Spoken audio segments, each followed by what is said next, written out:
आज हम मज़मून general science जमात हफ्तम का सबक नंबर 2 नबातात साख्त और अफ़आल इस सबक के सवाल व जवाब देखेंगे। अगर आपको हमारा वीडियो पसंद आए तो इसे लाइक शेयर और सब्सक्राइब ज़रूर करना और बेल आइकॉन को ज़रूर दबाना ताकि अगली वीडियोस की नोटिफिकेशंस आपको मिलती रहें। तो चलिए शुरू करते हैं। सबक नंबर 2 नबातात साख्त और अफ़आल सवाल व जवाब। सवाल नंबर 1 है, नबातात की 3 मिसालें लिखिए। यहाँ पर नबातात की कुछ खुसूसियात दी गई हैं और उनसे ताल्लुक़ रखने वाले नबातात की तीन मिसालें हमें लिखनी होंगी। तो अलिफ है, कांटेदार गिलाफ वाले फल। जिन नबातात पर कांटेदार गिलाफ होते हैं उन फलों के नाम लिखने होंगे। तो इसका जवाब इस तरह है, कटहल, धतूरा और एरंड। बे, तने पर कांटे वाले, यानी जिन नबातात के तने पर कांटे होते हैं उनके नाम लिखने होंगे।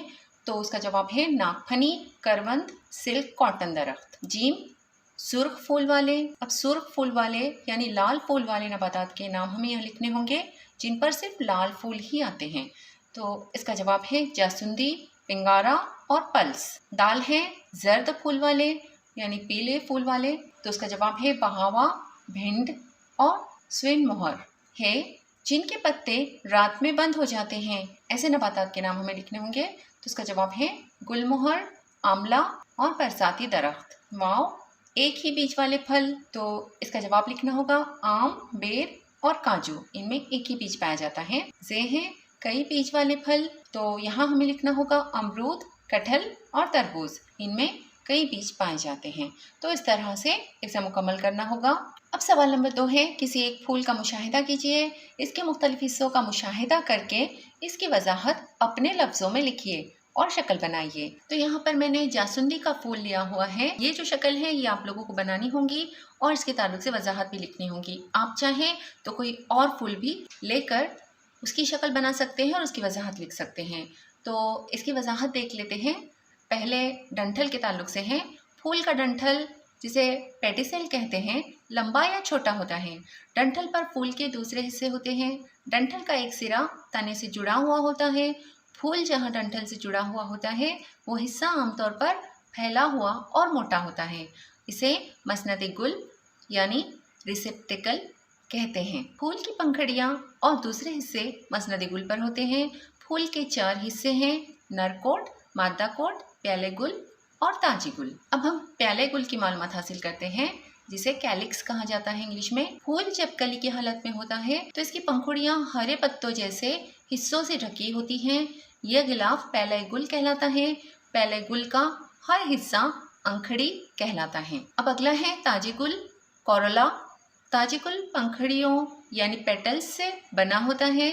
मुख्तलिफ फूलों मसलन गुलाब, मोगरा, सेवंती, जासुंदी, चांदी पाट, कनेर वगैरह। अब अगला है नरकोट, एंड्रोशियम। ये फूल का नर तौलीदी हिस्सा है और जर रेशो स्टेमेंस से बना होता है। जर रेशे जीरादान और रेशतक पर मुश्तमिल होता है। अब अगला है मादा कोट, गायनोशियम। ये फूल का मादा तौलीदी हिस्सा है।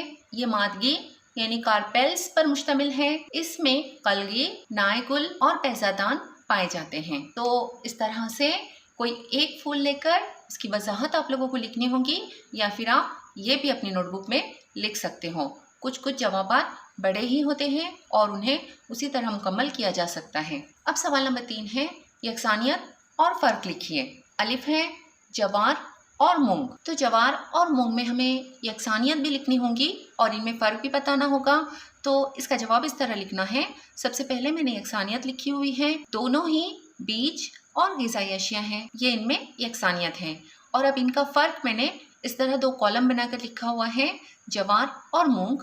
तो जवार यकदाला नबातात हैं और मूंग 2 दाला नबातात हैं।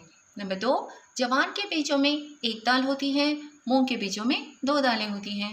नंबर 3, जवार अनाज से भरपूर नशास्ता हासिल होता है और मूंग के बीजों से प्रोटीन हासिल होता है। नंबर 4, जवार अनाज भुट्टों की शक्ल में दस्तयाब होते हैं और मूंग के बीज फलियों की शक्ल में दस्तयाब होते हैं। अगला है प्याज और कोतमीर। इनमें हमें यकसानियत और फ़र्क लिखना होगा। तो इनमें जो यकसानियत है वो देख लेते हैं पहले। दोनों ही ग़िज़ाई अशिया सलाद की सूरत में इस्तेमाल होती हैं।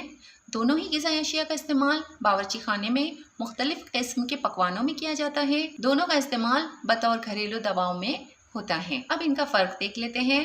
इसका पहला पॉइंट है प्याज यकताला नबातात है और कोतमीर दो ताला नबातात हैं। नंबर 2, प्याज उगाने के लिए बीज या बल्ब का इस्तेमाल किया जाता है और कोतमीर उगाने के लिए इसके बीजों का इस्तेमाल किया जाता है।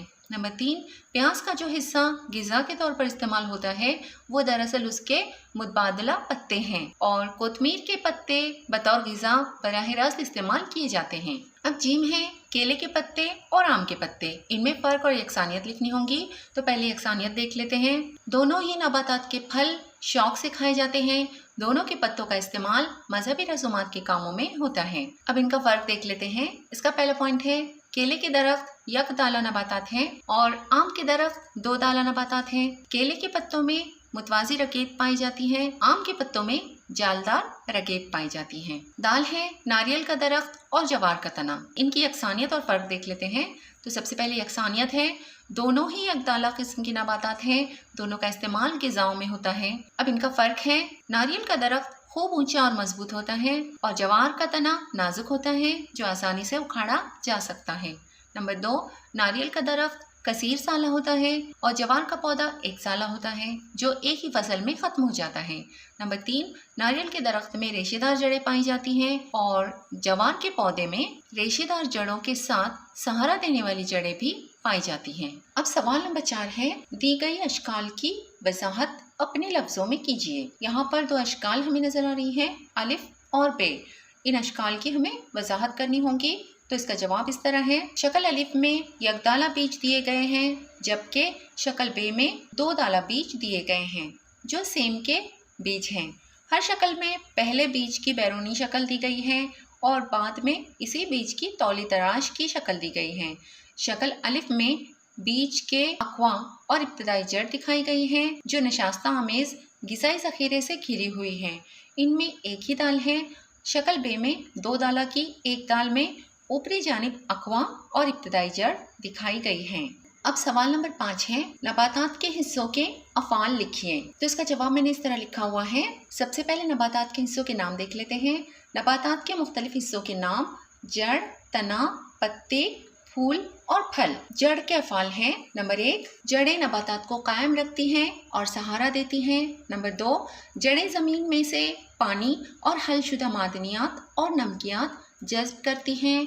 नंबर 3, कुछ जड़ों में मखसूस अफ़ाल अंजाम देने के लिए तब्दीलियाँ होती हैं, इन्हें मुतबदला जड़ें कहते हैं। इनमें ख़ास तौर से हवाई जड़ें, सहारा देने वाली जड़ें, रेंगने वाली जड़ें और तनफ़ुसी जड़ें शामिल हैं। अब उसके बाद तने के अफ़ाल देख लेते हैं।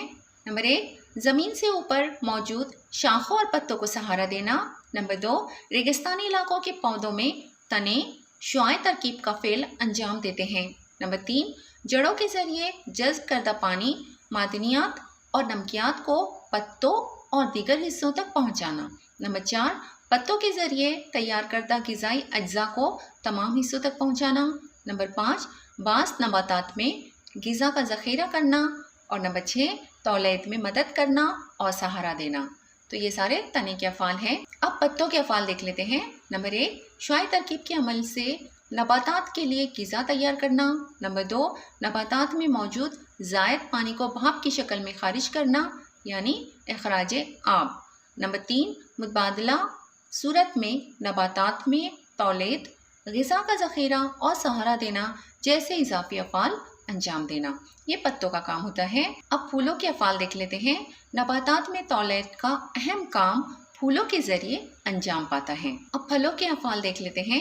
ग़िज़ा का ज़ख़ीरा करना और बीजों की हिफाजत करना, ये फलों का काम है। तो इस तरह इसका जवाब थोड़ा लंबा है, लेकिन नबातात के जो 5 हिस्से हैं उन तमाम 5 हिस्सों के अफ़ाल हमें लिखने होंगे। अब सवाल नंबर 6 है, ज़ील में पत्तों की कुछ खुसूसियात दी हुई हैं।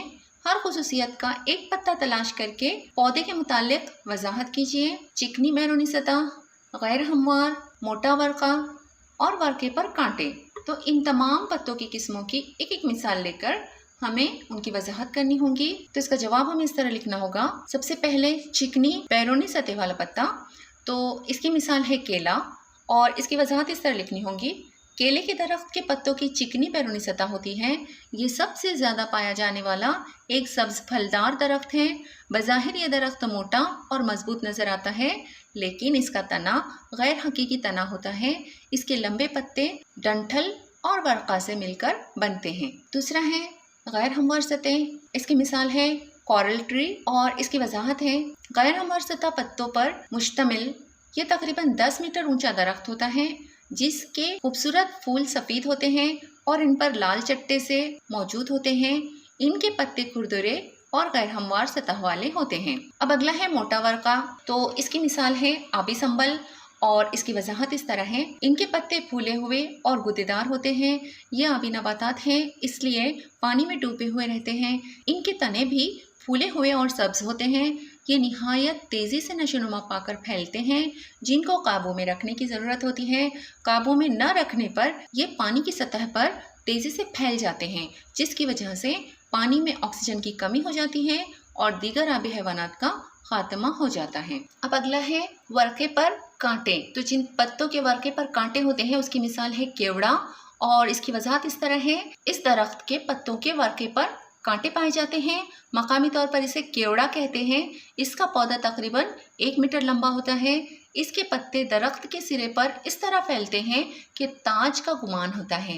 ये पत्ते निहायत खुशबूदार होते हैं। अब सवाल नंबर 7 है, आपने नबातात के जिन हिस्सों की मालूमात हासिल की है उनके नाम तलाश कीजिए।